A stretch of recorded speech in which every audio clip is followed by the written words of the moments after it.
My question is slightly different. Have you tried this model on inside an organization? What I mean by is that succession planning, all that, of course it's going to get political implications, Right. but has there been an effort to find out who within an organization is central so that it's so much easier to plan for succession Yeah. or you make sure?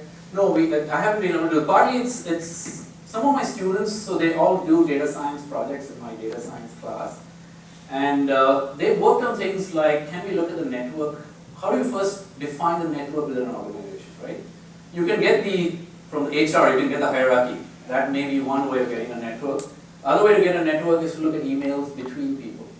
How much email traffic is there between all the people in the organization? That is something you can quantify. So once you construct that network, that network is better because you'll pick up both the informal and the formal networks, right? Because people communicate by email. In banks it's different. You're not allowed to do any informal communication on the proprietary network. But in most of the companies here in the Bay Area, people use their email for lots of things. So if you can get the email part of it, then we'll actually have the network. What some of my students try to do is get a partial view at it. Their question which they were asking was, can we predict who is most likely to leave the company by looking at the networks?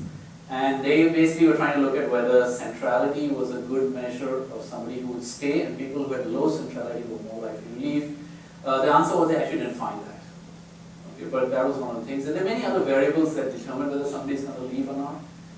Looking at variation in email traffic, for example, explains a lot as well. So no, the short answer is no, I haven't been able to do it inside an organization. You might be able to do it for an organization by just using Facebook. Facebook allows you to pull out a lot of these data for free, and so you can actually look at interactions. So for San Jose, for example, it's easy because you know where people live. If they specify their location in Facebook, then we can just pull everybody who has a San Jose location and then look at all their interactions on Facebook to get an idea of how they're connected. So Facebook is sort of one way, or the Twitter feed, Twitter sort of pipe is another way to look at people. You don't necessarily get everybody. If you do have internal data on the email traffic, in financial institutions it's possible because they by law have to keep all the email traffic, and so that is easy to do. In fact, compliance is supposed, in certain areas like the trading room, compliance is supposed to read every email every day and make sure nobody said anything that's out of out of the ordinary. So there it would be possible to do. Okay. So I know this is not an answer, but this is something you can do. Is there any impact in the stock market? Sorry. So one of the things that caught my Can you attention. introduce yourself? Sorry, I'm Ravi Tadiyappa from IIM Lucknow, currently with IBM. So one of the things that caught my attention was that you said the normal distribution is not really the normal one. Now I'm sure there are a lot of people here who've gone through their performance appraisals, and we constantly hear that everything has got to do with normal distribution. Now is there a way to apply the Freescale to the performance appraisal system? Has that been tried? No, in fact it hasn't been, but I think intuitively the distribution of bonuses in any organization is not normal. It is scale free. I think most people would agree that that's true. Right? There's people at the top getting incredibly high, few people get incredibly high payoffs and most of them don't. So I don't even know if HR is valid in saying is sort of accurate in telling you that the distribution of performance pay is normally distributed. In academic papers, we've looked at it. We've looked at distribution of performance pay. It's definitely not normal. That's certain. So if you look at the work, there's a lot of work by various people on CEO performance or even just employee performance. It's not normal. So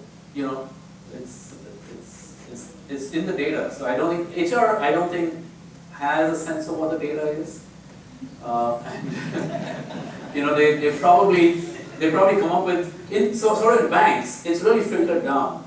In fact, you get a pool, and then the pool is divided into as you go each layer down, the pool gets sort of broken out.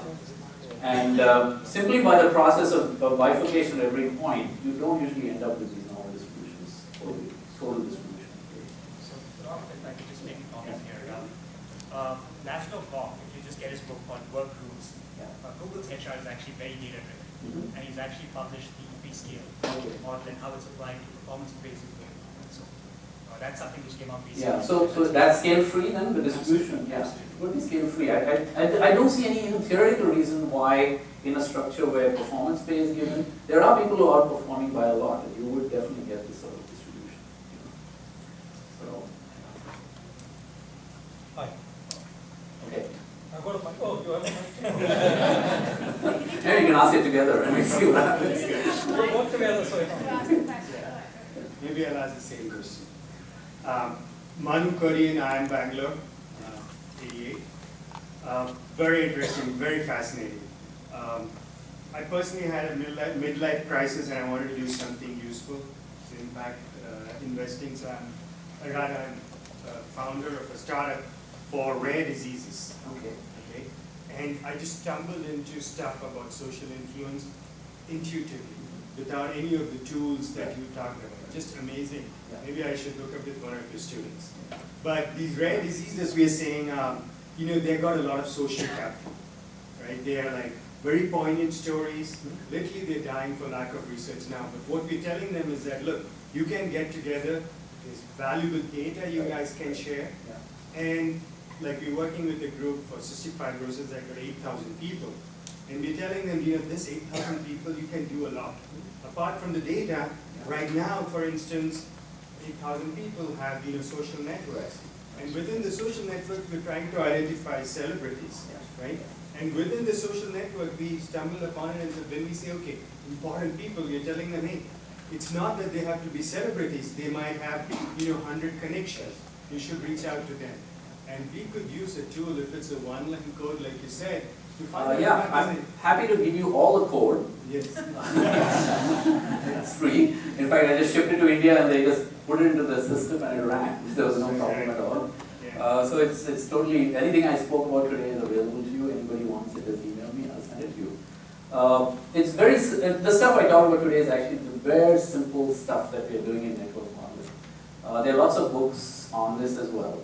The best couple of books I think are Matt Jackson at Stanford has a very nice book on network models.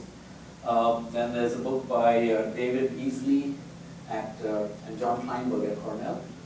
That's an undergrad class book, 800 pages, but it has everything that you would want to learn about networks. Very readable, and it's free on the web, so just grab it. If you want to know, maybe a lot of people want to know, I'll just send Ashima a link with some reading list and then you can that as well.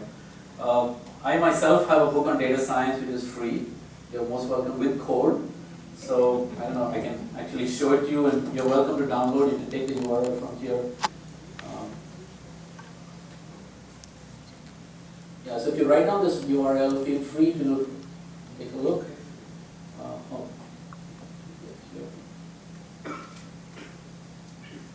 Sanjeev, you can email it. Yeah, I think just email it later, that's probably the best thing. And it's got a whole chapter on network models with code in R.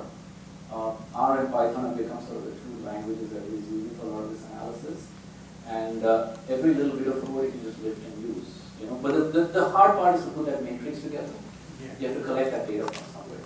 And for rare diseases, there's a lot of work going on right now in actually mining the text around rare diseases. So people read on these social forums where people are discussing the diseases, they read about all these things and figure out what are the most important things people are worrying about as far as these diseases go.